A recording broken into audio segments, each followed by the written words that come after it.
So today let's talk about Lake Lanier. I would like to give greater depth into this situation. Do you truly know the history of Georgia's Lake Lanier, which happens to be a paranormal hotspot? It all began when Rob Edwards was arrested in September of 1912. He was arrested along with Ernest Knox and Oscar Daniel. Mind you, these are all teenagers. All of them were accused of brutally raping and murdering a white woman named May Crow. Edwards was dragged out of his jail cell. He was beaten with a crowbar and lynched. Daniel and Knox both went to trial that same day and was found guilty. And they were sentenced to death by lynching. And I don't know if you know this, but the media even mentioned this. Over 5,000 spectators watched as their lifeless bodies hung from a Georgia tree.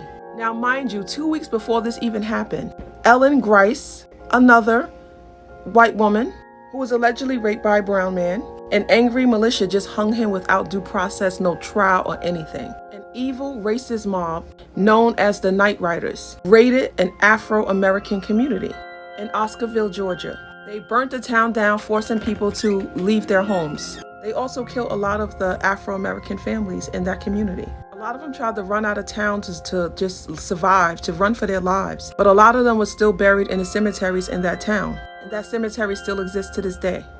Guess where it exists?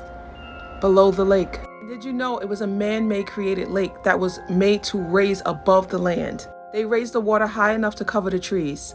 They cut the stumps, but guess what? You can still go and see those same very trees at the bottom of that lake today. And to this very day, they continue to lie about what happened. They even lie on their official site. However, there is proof of a very lively, peaceful, brown American community that was full of businesses, homes, crops, trees, rabbits, and natural life. It's horrifying to think that millions come to that lake every year to swim over the dead, murdered bodies of those brown Americans. Children, men and women murdered. And the worst part about this whole thing, Lake Lanier is just one of many drowned communities of American descendants of slaves. There's others, like in Vanport, Oregon, which was flooded while the people were still in the community. There's been like a total of about 500 deaths in Lake Lanier and counting. Almost every month there's a new reported death. Mysterious arms reach out and grab swimmers as they swim.